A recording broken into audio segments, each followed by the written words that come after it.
sign the divorce papers while you can and get out." In front of me, shocked by the harsh words, Dan, Stacy, and Nicole smirked. Stacy and Nicole continued to insult Courtney and me, following Dan's lead, which gradually turned my shock into anger. I thought to myself, I cannot lose here. I regained my composure and clenched my fists. At that moment, instead of me, Courtney laughed through her nose and then spoke. "Do you guys know nothing?" Courtney's words were the beginning of revealing two facts that started to break apart the united front of the three. My name is Angela Morris. I'm a housewife about to turn 60. My husband, Dan, is 8 years younger than me. Dan was a junior at work when we met, and initially, I never thought I would marry someone so much younger. Even now, to me, Dan still seems like a child. However, when we met, Dan took a liking to me and pursued me aggressively. I was troubled by his advances, as he was so much younger that I didn't consider him a romantic prospect, but I eventually found his actions endearing. Over time, I was drawn to him, and we started dating and got married. Until we had children, we both worked, promising to save as much money as we could, and started our married life both working. However, years into our marriage, we were still not blessed with children. Dan, who had wanted children, gradually began to treat me worse. I guess marrying an old lady was a mistake," he would say audibly. I was hurt by Dan's thoughtless words and cried every month when I got my period. Yet, when I suggested going to the hospital, he would say, "That's a waste of money. Normally, you can get pregnant without going to the hospital." And more, he would say, "I have friends whose wives are undergoing fertility treatments, but it's harder on the men, and I hate that. It feels like being forced into making children. Dan, you said you wanted children. I can't get pregnant on my own, so I need your cooperation." I retorted many times, but Dan just sighed in response. But it would be too late to regret it later. When I turned 35, I pleaded to go to the hospital just once together, but after that, neither Dan nor I went to the hospital again. I cooperated.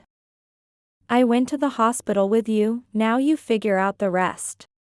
He coldly discarded me with those words, and I, exhausted by them, stopped pushing for children. Our relationship became strained, and one day at dinner, Dan said, "I quit my job."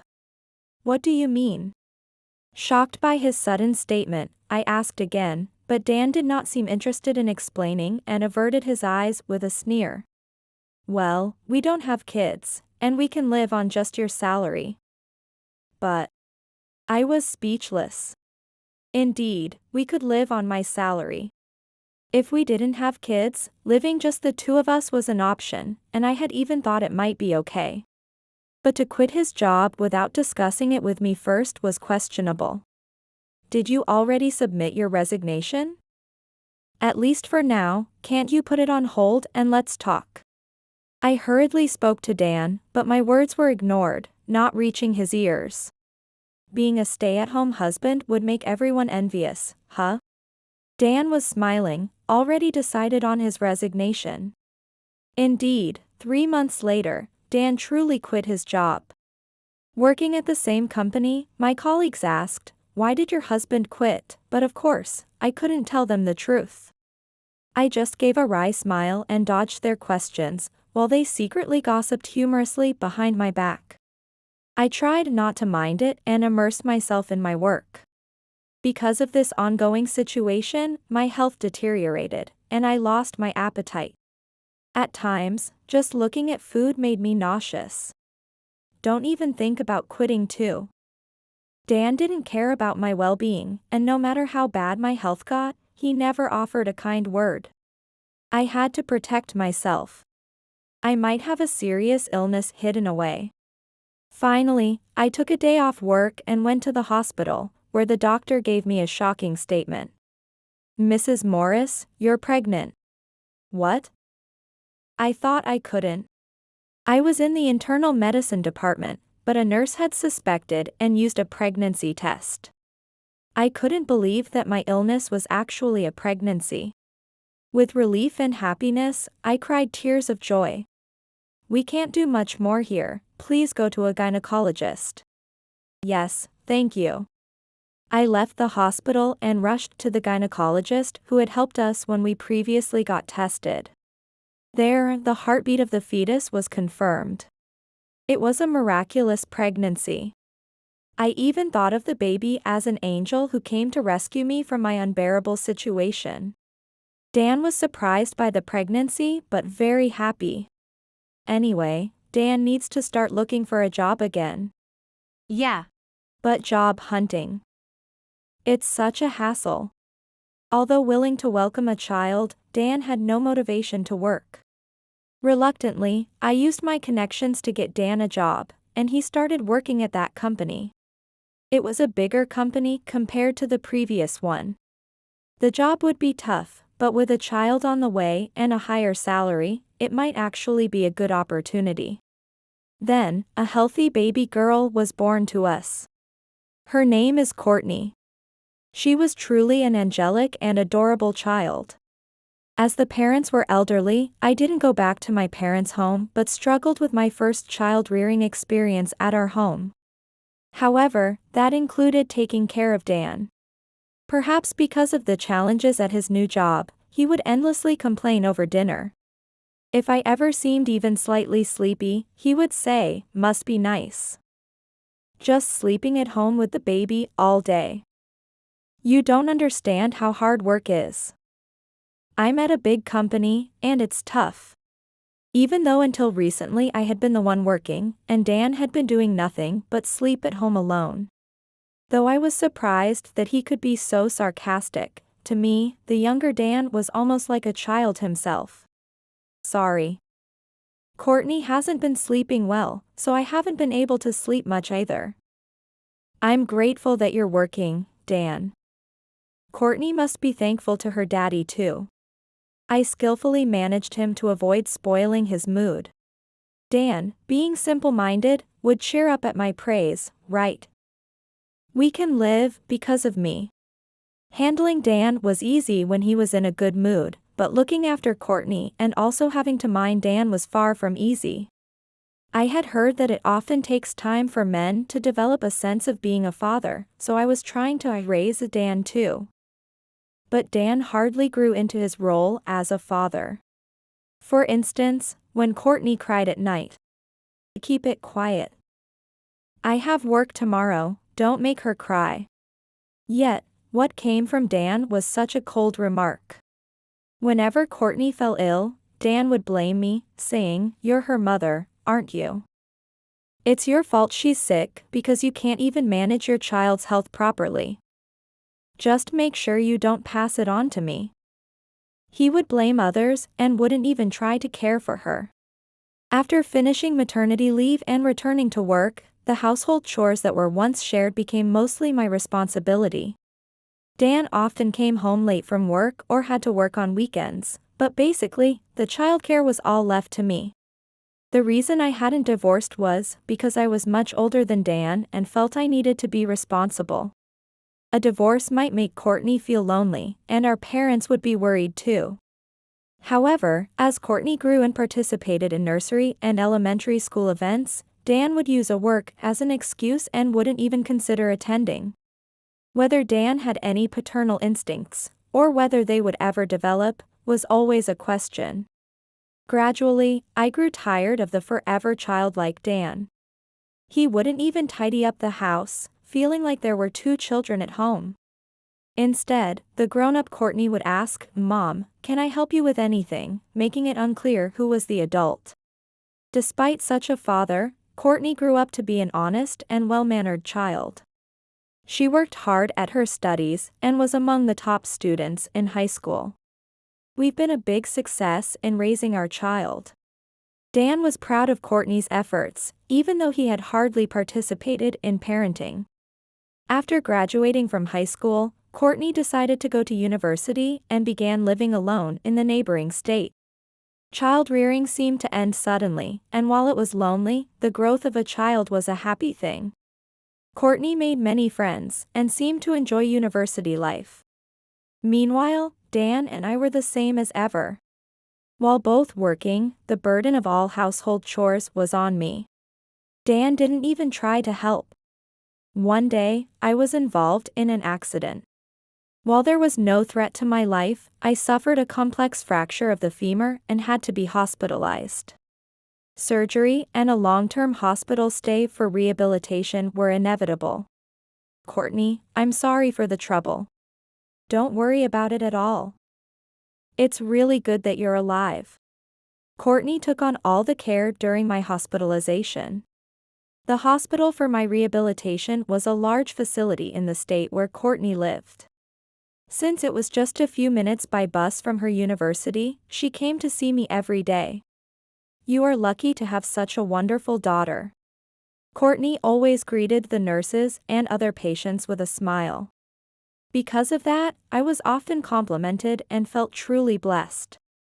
Thanks to Courtney's constant company, I managed to endure the tough rehabilitation.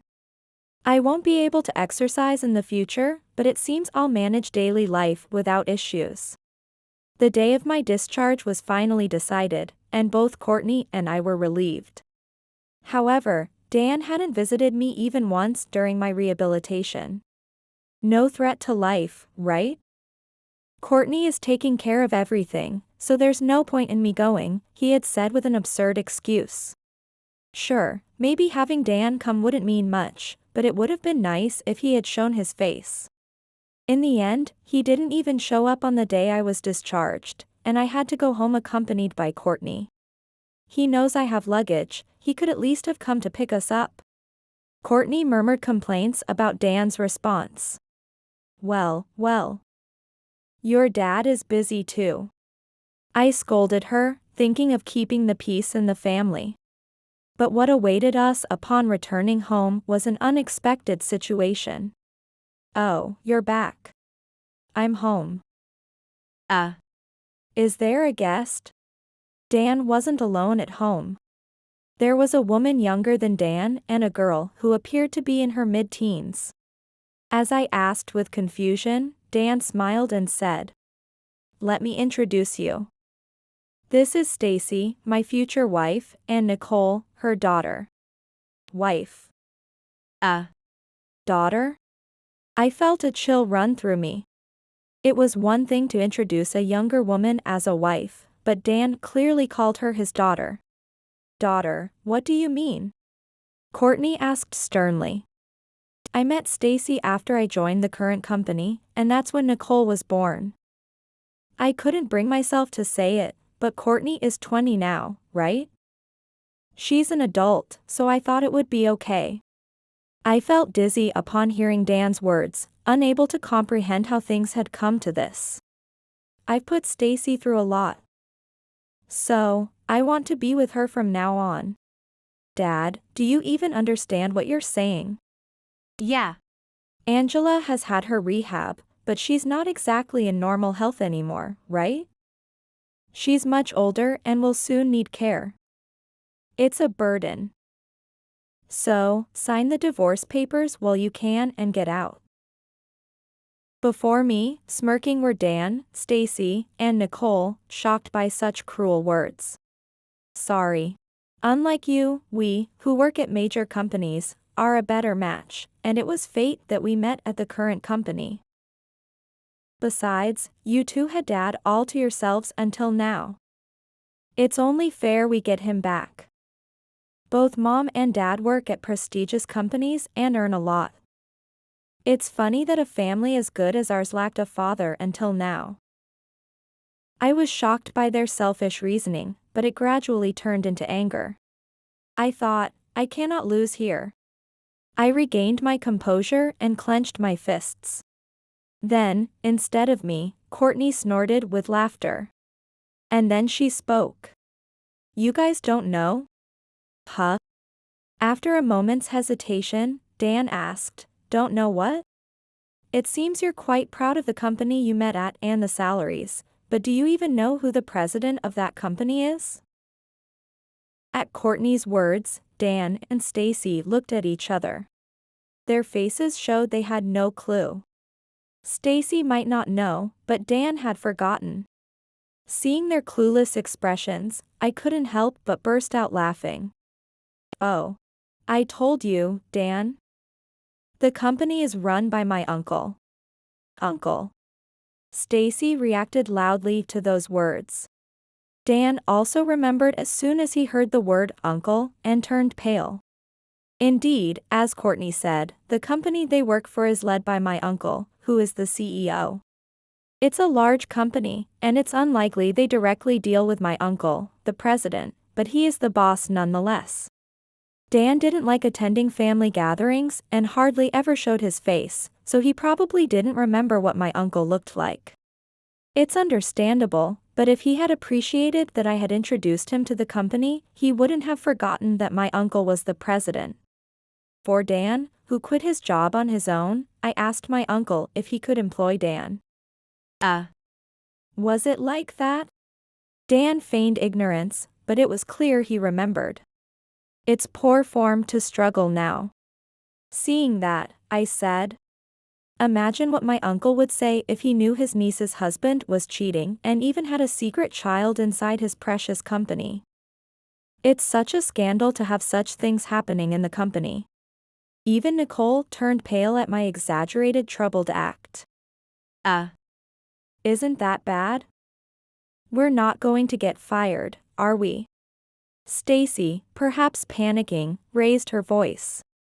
The company has nothing to do with it. That's right. There's no need to tell the president. This is a family matter. The three of them became frantic, all clamoring at once. Courtney looked on with a disgusted expression. I sighed and spoke. You bragged so much about finding fate in a big company. The company has nothing to do with it?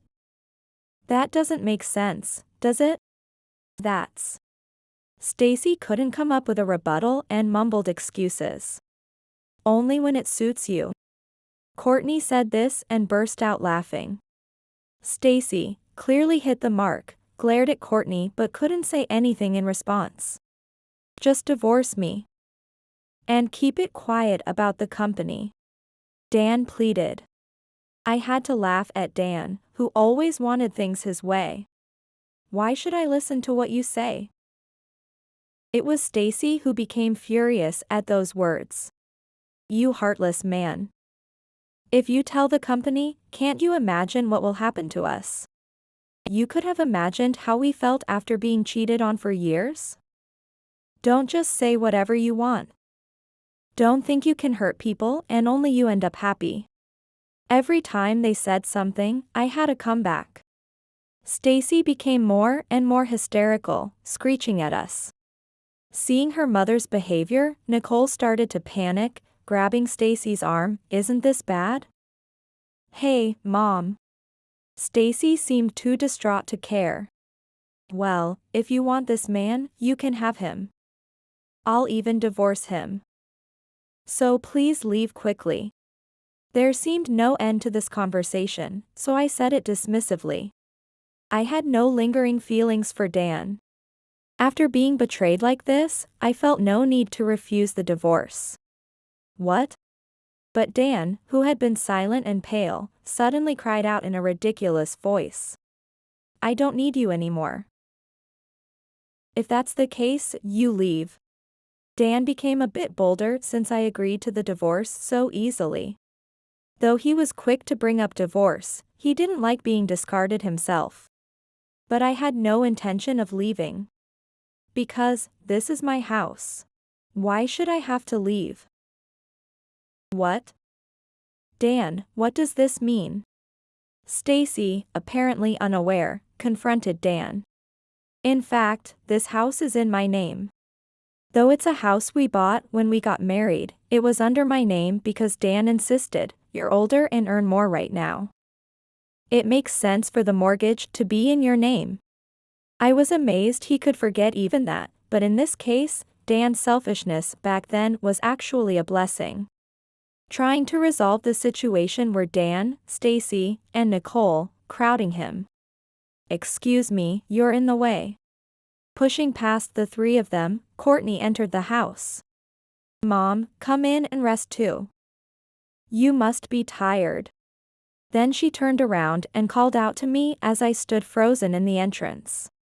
She was the same kind Courtney as always. It was because of Courtney that I could stand up to the three of them.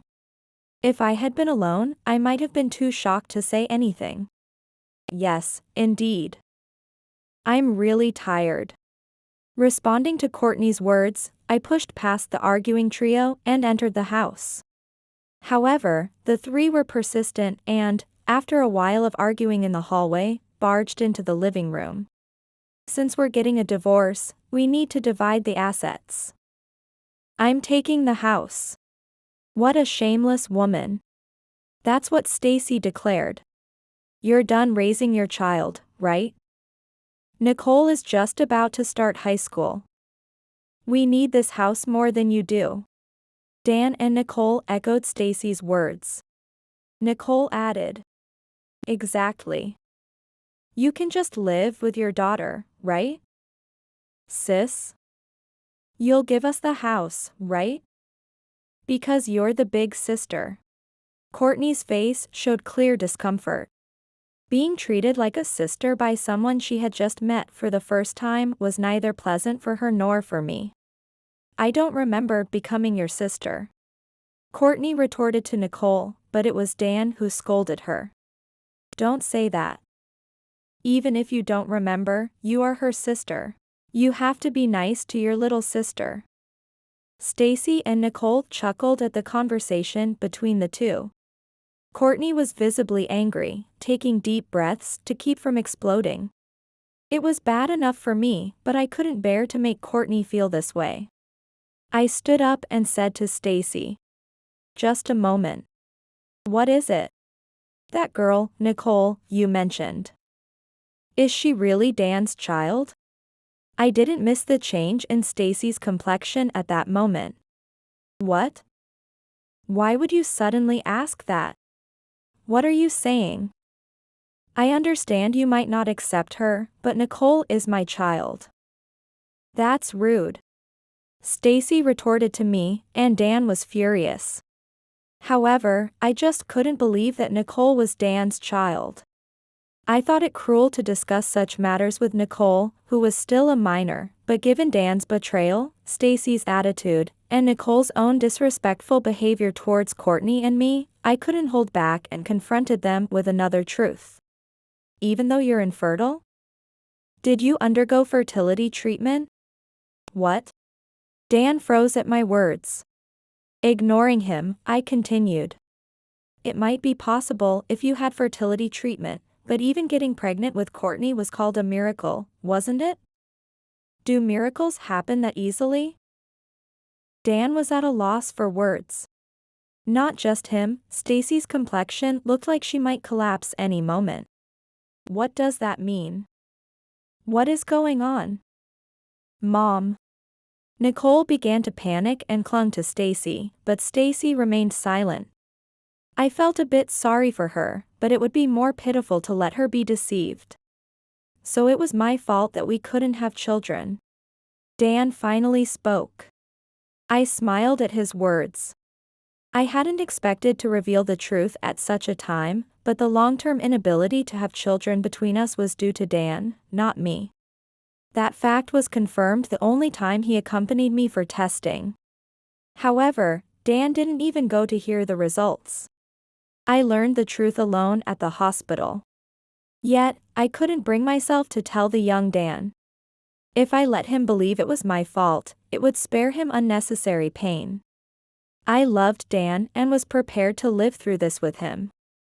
That's why I stopped insisting on children and didn't pursue further treatments.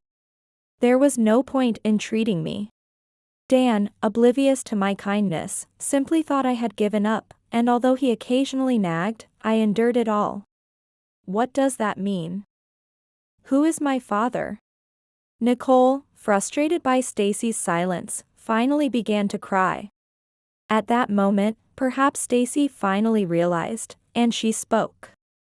Dan, it has to be. Who else could it be?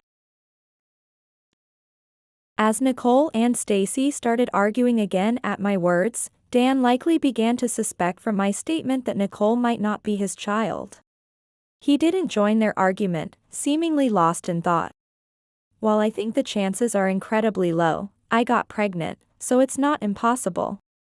I felt a bit sorry for Nicole and added that.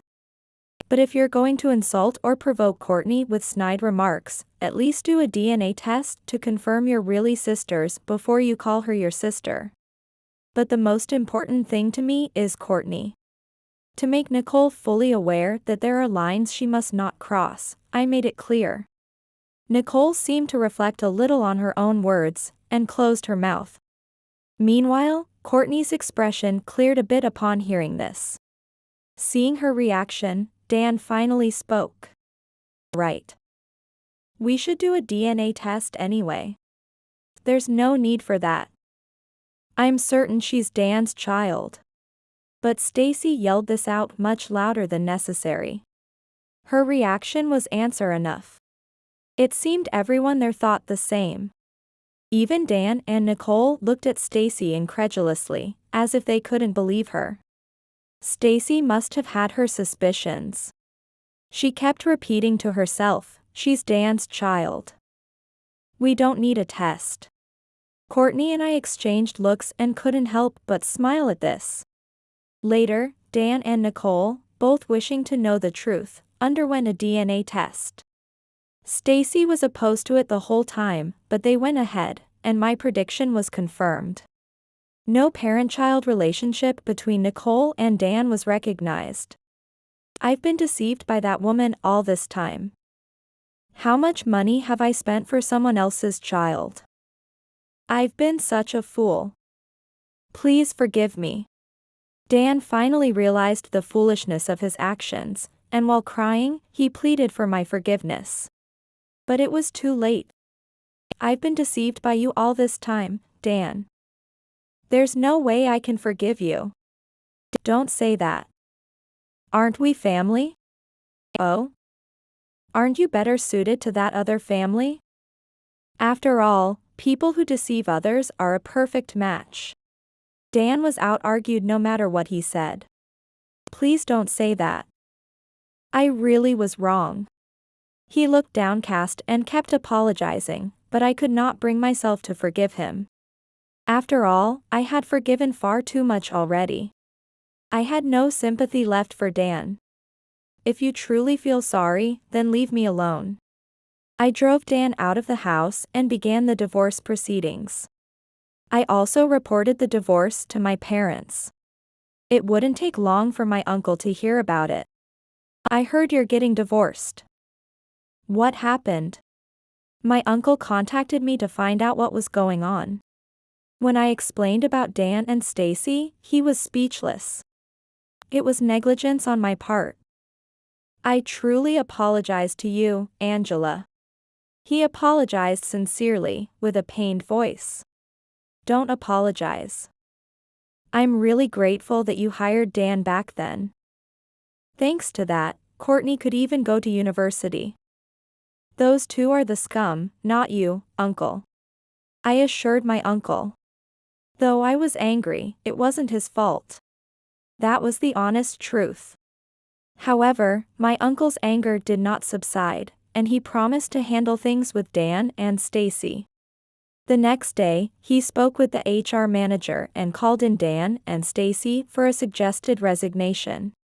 A suggested resignation is not a unilateral dismissal by the company, but rather a push for them to resign themselves. Though I thought they should just be fired, my father said, he's going to pay you compensation out of his severance pay. That was perhaps the least my uncle could do to make amends. Dan and Stacy, now known throughout the company for their actions, felt uncomfortable staying.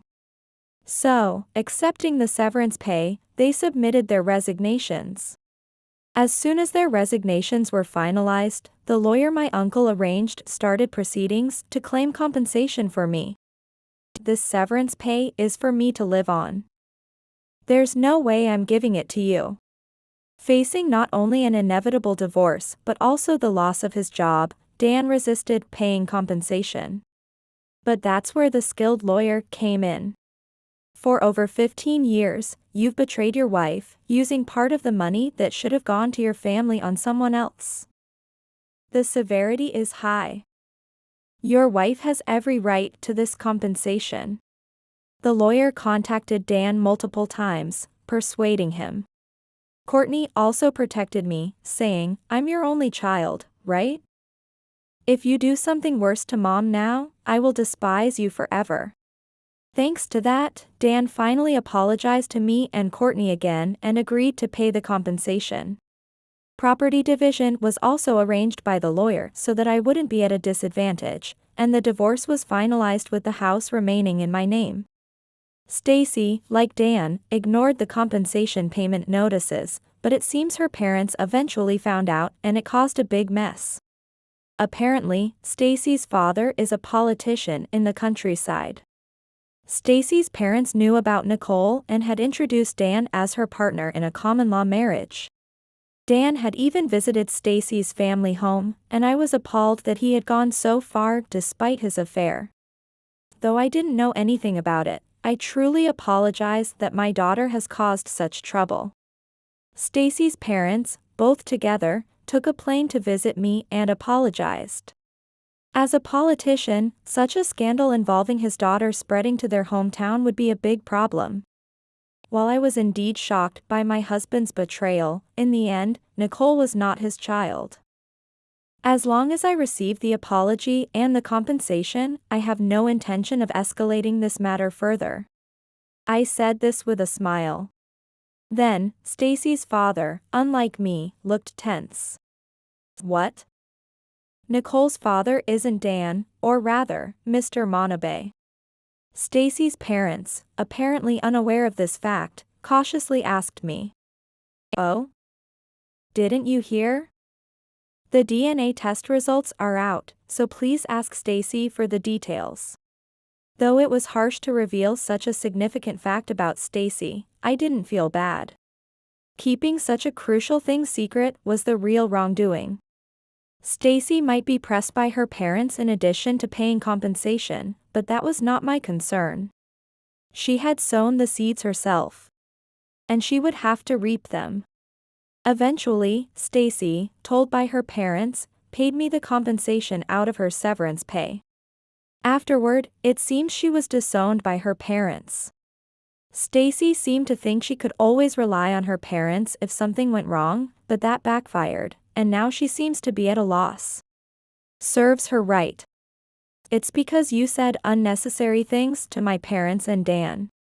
Stacy snapped at me, but when I retorted, "Isn't it because you did unnecessary things?" she fell silent, obviously frustrated. Dan and Stacy, of course, ended up breaking up. Apparently, Dan was the one who quickly dumped her. Currently, Stacy is working a night job, trying hard to earn money for Nicole's tuition. On the other hand, Dan, kicked out by me, has lost his job, home, and family, and is now living a net cafe life, doing day labor. Dan's parents are still alive, but they would never forgive him for what he's done. He's been distanced by all relatives. Despite such circumstances, Dan didn't live with Stacy, probably because he still had some pride left. Courtney is now over 20, so while tuition costs money, the absence of child support payments is somewhat convenient for Dan. It was clear from the start that this was why he revealed everything. You timed it so you wouldn't have to pay child support, right? This is the future you wanted, huh? When I mocked him like this, Dan muttered in a pitiful voice, "That's not it." I couldn't help but find that hilarious.